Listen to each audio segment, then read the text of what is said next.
네, 안녕하세요. 예, 김명기 교수입니다. 예. 자, 저희가 오늘은 르네상스의 배경에 대해서 말씀드리겠습니다. 그래서 고대 그리스 문화를 살펴보고 또 고대 로마 문명 그리고 또 중세 기독교 문명을 살펴보면서 어떠한 배경 속에서 르네상스라고 하는 문화의 부흥이 일어났는지 하는 것을 살펴보겠습니다.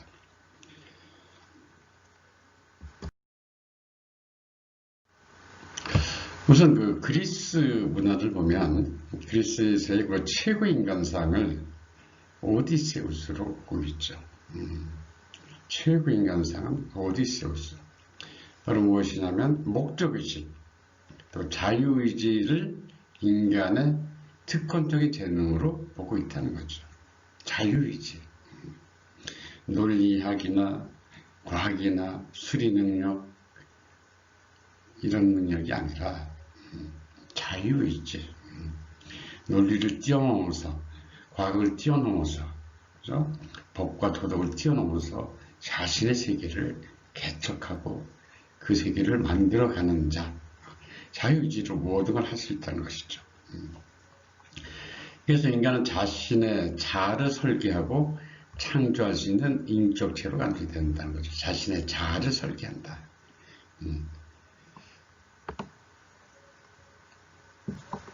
나 자신의 자아는 내가 설계하고 내가 설계할 수 있는 인격체다.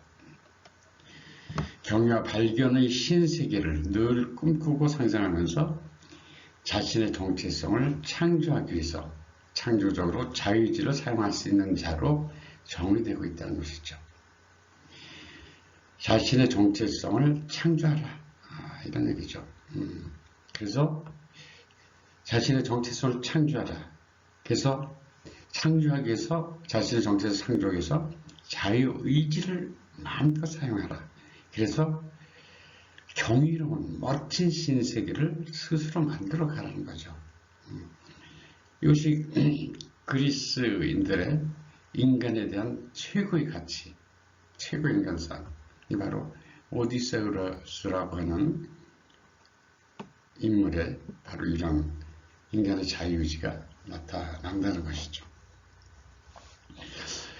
이 이야기는 다시 얘기하면 무엇이냐 하는 것이죠. 우리가 르네상스를 공부할 때 핵심적인 그리스를 복구했다는 것은 바로 이 자유의지를 찾았다는 것이죠.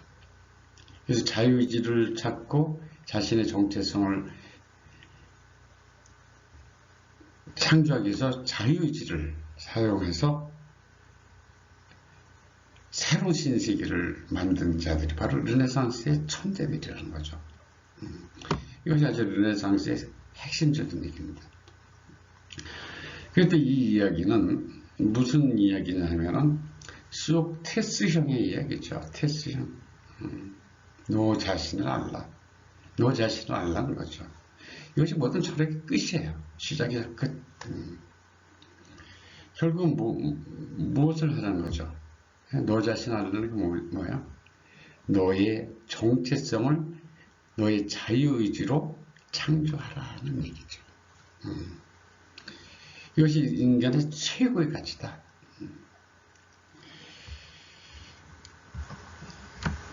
그래서 자신의 정체성을 창조하라. 너의 정체성을 창조하라. 무엇으로? 자유의지로. 지식이나 논리나 과학으로 열심히 해서 하는 게 아니라 너 자신을 공부하는 거예요. 너 자신을. 그만큼 큰 공부가 없다는 것이죠. 너 자신을 알라는 테스형의 말이죠. 바로 이것이. 너 자신을 알라는 말로 모든 것이 다 끝나는 거죠. 너의 정체성을 창조적으로 멋진 세계로 자유로운 경이로운 세계를 만들어라 하는 이야기죠.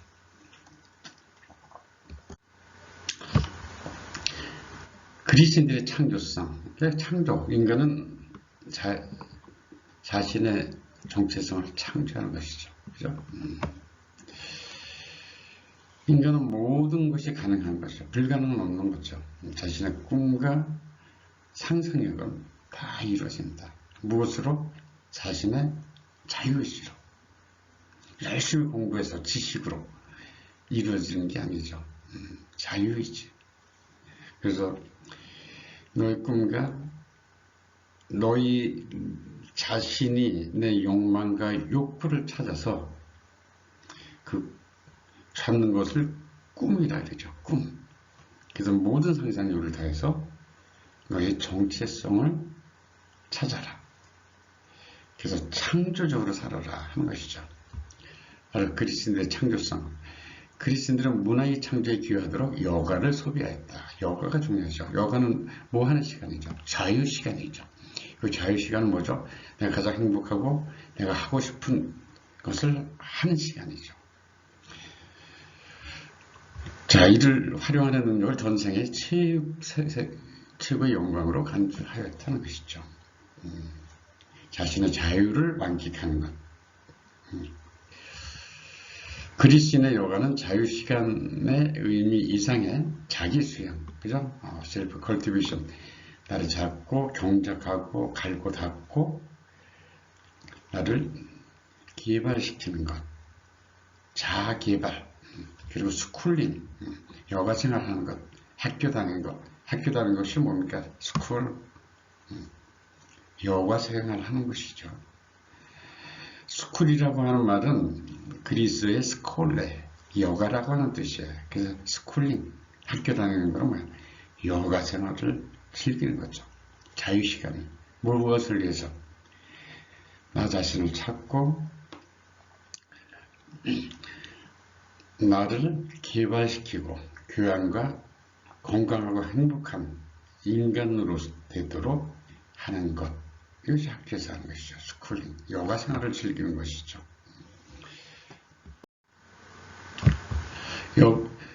그래서 그리스인들의 삶의 목적은 여가다. 그래서 인간의 삶의 목적은 여가다. 여가. 자유시간을 마음껏 자기 욕망과 욕구, 꿈을 위해서 쓰는 것. 여가라고 하는 건 뭐냐? 학문을 하고, 그죠? 학문. 필요한 지식과 정보를 얻고, 그를 분석하고, 또 자색하고, 그리고 자신의 심신을 위해서 명상하고, 또 지식과 행복을 얻는 것. 이것이 여가다. 그래서 자기를 수양하고, 자기를 개발하고, 더 높은 차원의 건강과 행복과 세상을 보는 지혜를 갖는 것. 여가는 인간적인 가치를 추구하는 인간에 있어서 가장 귀중한 활동이라고 생각했다는 것이죠. 그리고 훌륭한 학식과 스포츠에 있어서의 기량을 보이는 것은 훌륭한 시민의 자격이 되었다. 그죠? 여가를 통해서 우리가 학식도, 스포츠, 음악, 미술, 춤, 이런 것을 하는 게 바로 여가죠. 이것은 뭐야? 내 인생을 풍요롭게 하고 나를 건강하고 행복하게 하는 것들이죠. 나의 세상을 만드는 것들이죠.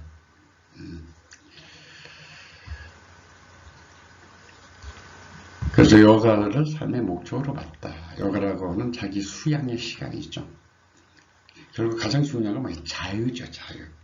우리는 최대한의 자유시간을 갖고 그 자유시간은 나를 위해서 나의 정체성을 창조하기 위하는데 사용해야 된다는 것이죠. 이것이 그리스인들의 삶의 목적이죠. 이것이 소크라테스가 얘기한 너 자신을 알라, 너의 정체성을 창조하라, 너의 자유의지로 창조하라는 것이죠. 자, 그리스인들의 문화를 살펴봤죠. 바로 이미 그리스의 이런 너 자신 알라, 여가, 정체성 창조, 자아 정체성 창조, 이런 것이 바로 인간을 발견하고 자기 인간을 가장 소중하게 여기는 것이죠. 자, 이제는 로마 문명입니다. 나 자신을 수양하는 것, 나의 정체성을 찾는 것이 바로 문화라고 하는 것이죠. 나의 인간적인 삶을 어떻게 풍요롭고 건강하게 생명력을 갖고 생명과 재산을 갖고 그것을 유지하고 지키느냐, 그게 이제 문화죠. 인생과 인간은. 자, 로마노 문명인데 한번 초기 로마인들을 살펴보겠습니다. 로마인들은 베스타 신전, 불의 신전이죠. 성녀 레아 실비아라고 있습니다. 레아 실비아.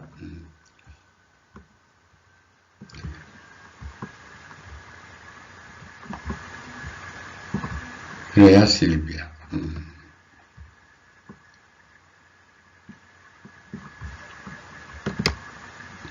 레아 실비아. 와, 신 마르스, 전쟁의 신이죠. 전쟁의 신 마르스를 와의 관계 속에서 태어나지면 안 될 쌍둥이에 태어나죠. 그래서 그 로물루스 레무스죠. 그러면 전쟁에서 명성을 떨치게 된다. 그렇죠? 레아 실비아는 처녀래야만 되는 성녀예요. 불을 지키는 처녀, 성녀인데, 처녀를 있어야 되는데, 마르스 신과 사랑을 하게 되죠. 그래서 처녀가 아기를 갖게 된다 하는 것이죠. 그래서 그 자식이 역사를 만들죠. 역사를.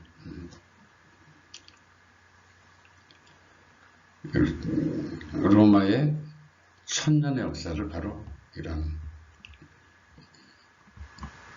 어떻게 보면 불륜에서 태어나는 자식, 아들이 역사를 만들게 된다는 것이죠.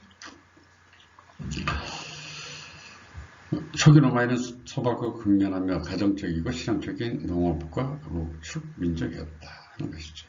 이렇듯 문화나 교양이 하나도 없었던 이들이죠. 그리고 불륜의 관계 속에서 태어난, 그죠? 결혼을 하면 안 되고 처녀로 있어야 되는 레아 실비아, 처녀. 여기에서 태어난 쌍둥이. 그래서 이 쌍둥이들은 하나의 버려지게 되고, 그래서 숲속에서 늑대의 젖을 먹고 자란다. 그래서 목축 민족이죠. 촌놈에 불과한 거죠. 로물루스도. 그래서 농업과 목축을 하는 소박하고 근면하고 한 민족에 불과했다. 제국화의 과정, 어떻게 로마가 제국이 될 수 있었나? 소박했던 민족이 숫자가 늘어나자 영토가 땅이 필요했죠. 그러나 로마는 가장 열악한 곳에 가장 늦게 또 문명이나 이렇다 할 아무것도 없었던 하찮은 민족의 라틴족이죠. 좀 불과했다. 그래서 삶에 대한 의지가 외부적인 시선 방해를 받게 되죠. 어떻게 영토를 가질 수도 없고 좋은 땅을 가질 수도 없었죠. 그래서 자신의 방어를 하기 위해서 생존을 위해서 전력을 내서 저항하게 됐다. 그래서 수비하기 좋은 곳이 명당인데 그런 곳에 나라를 세우는데 로마는 저지대에 7개의 작은 언덕 안에 있었기 때문에 수비하기 굉장히 취약한 곳이었죠. 그러나 생존해야 되죠. 그래서 수비나 방어에서 공격으로, 그죠? 바뀌게 된다. 가장 열악한 곳에 있으면, 수비하기 나쁜 곳에 있으면 어떻게 돼요? 전쟁에 나면 그냥 몰살을 당해야 되나요? 누가 공격해 오면 수비하기 굉장히 나쁜 열악한 땅이에요. 그럼 어떻게 발상을 전해서 생존을 하려고 생각하니까 빨리 공격해서 밖으로 영토를 확장해서 나가야 되겠다는 생각을 할 수밖에 없죠. 생존을 위해서. 가장 나쁜 곳에, 가장 열악한 곳에 있었기 때문에 이렇게 발상의 전환으로서 수비가 아니라 공격으로 하게 되었다. 생존을 위한 권리죠. 그러면서 로마 민족은 정복자가 됐다는 것이죠. 그것이 제국으로 발전하게 돼서 로마가 제국이 되었다는 것이죠. 로마는 야, 우리가 세계를 정복하자, 멋지게 힘이 있으니까. 그게 아니라 너 가장 열악하고 가장 미천하였기 때문에 생존하기 위해서 영토를 확장해서 수비하기 좋은 데까지 나가지 않으면 안 되는 상황이었는데, 생존을 위해서 공격하고서 나가고 하는 과정 속에서 제국이 됐다는 것이죠. 그래서 끊임없이 공격을 하지 않으면 생존이 불가능했었다. 그래서 생존하기 위해서 공격해서 영토를 확장하다 보니까 하나의 제국이 됐다는 것이죠. 고전 라틴 문학, 클래식이라고 하는 것이죠. 클래식이라고 하는 것은 완벽하고 영원한 것을 의미합니다. 그리고 상류층과 귀족의 문화, 최고급 문화를 의미하죠. 자, 로마는 예술, 철학, 과학 등 이론적인 활동은 로마인의 범위에서 벗어난 것이었다. 문화라고 하는 것은 로마인에게 전혀 어울리지 않았죠. 생존하기 위해서 계속 전쟁하면서 모든 것을 생존에 근거를 뒀어요. 그래서 로마인들은 살기 위해서 먹었어요. 먹기 위해서 사는 게 아니라 먹기 위해서 사는 게 문화예요. 얼마큼 맛있게 어떤 대화를 나누고 어떤 분위기에서 먹는 게 하는 문화인데, 로마인들은 생존하기 위해서 영양소만 따져서 먹었다고 볼 수 있죠. 맛은 중요하지 않았어요. 그렇게 살았죠. 로마인들은. 음식을 맛있게 먹는 게 문화인데 로마인들은 그렇지 못했다는 것이죠. 생존하기 위해서. 그래서 이 문화나 예술은 전혀 로마인과 어울리지 않았다. 그러니까 문화가 하나도 없는 곳이죠. 오로지 이곳으로 생존하기 위해서 전쟁하고 공격하고 이런 것만 있었고, 법과 도덕만 있었어요. 법과 도덕. 철저하게 법과 도덕 속에서 지냈던 민족이었다. 그러나 그리스도의 접촉은 시기가 오랜 세월이 흐르면서 실현된 로마 문화가 나왔다. 즉 안락함과 문화장, 제국이 되고서는 이제 우리도 수비를 해야 되겠다, 이런 생각을 하게 되죠. 제국이 되고 나서 이제 우리가 수비를 해도 되겠다, 이렇게 안락함을 느끼게 됐어요. 그래서 팍스 로마나, 로마의 인에 평화 해서 이제 성벽을 사고 수비하게 되죠. 그때부터 로마 제국은 멸망의 길로 가게 되죠. 그래서 안락함과 문화생활을 누렸던 귀족들의 고급 문화인 고전 라틴 문학을 낳게 되었다. 이것이 이제 유일하게 로마인이 남긴 문화예요. 고전 라틴 문화. 그래서 라틴어라는 게 있어요. 라틴어는 로마 제국이 멸망한 후에도 중세 1000년 동안 그대로 생생하게 남아서 모든 서양인들이 라틴어를 사용했죠. 라틴어를 쓰고 고대 로마의 말과 글을 사용했다는 것이죠. 로마인들이 유일하게 남긴 건 라틴어하고 고전 라틴 문화를 남겼다는 것이죠. 바로 이래서 로마는 하루아침에 이루어지지 않았다는 것이죠. 로마에서는 문학 같은 게 나올 수가 없어요. 근데 문학까지 나오기에는 나왔다는 것은 로마는 하루아침에 이루어지지 않고 어떻게 로마에서 문학이 나와요? 개천에서 용난 거죠. 그래서 로마는 하루아침에 이루어지지 않았다는 것이죠. 고전아티 문학, 상상할 수 없는 일이라는 거죠. 고전아티 문학.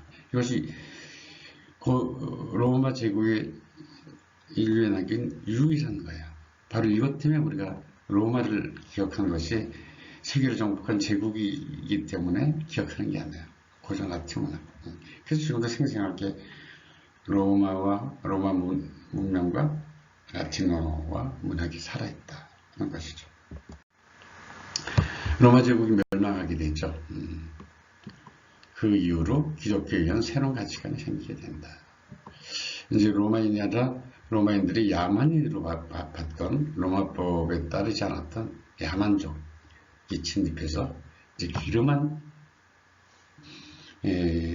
족의 시대가 오게 된 거죠. 야만족에 의해서 로마는 멸망하고 이제 기름한 민족의 시대가 시작되는데 이것이 바로 중세다. 그래서 중세는 게르만족의 시대고 기독교의 시대였다. 그래서 기독교 공인과 국교화, 공인이 됐죠. 콘스탄티누스 황제에 의해서 313년에 그죠? 했는데 혼란을 수습하려는 정치적인 목적에서 개종하고 기독교를 공인하게 됐다는 거죠. 제국을 통합해서 유지하려고 기독교를 공인할 수밖에 없었다. 그리고 국교화, 마침내 국교로 만들게 되죠. 기독교를. 데오도시우스 1세 황제가 기독교를 국교를 하게 됐다. 그래서 다른 종교는 엉금하게 됐다는 것이죠. 그래서 기독교가 보편 종교로 된 것이죠. 기독교 위에는 어떤 종교도 있을 수 없는 것이죠. 자, 로마 제국에서는 로마 법이 절대적이고 어떤 법도 없어요. 로마인들이 말하는 것만 법이었죠. 어떤 법도 있을 수가 없었죠. 자, 똑같은 방식으로 기독교를 봉인하고 국교하면서 다른 종교는 절대 인정할 수가 없었죠. 이것이 이제 그것을 보편 종교라고 해요. 그래서 로마의 법을 보편법이라고 해요. 보편적이라고 하는 것은 절대적이라는 얘기죠. 다른 것을 하나도 인정 안 하고 정답은 딱 하나다. 기독교의 새로운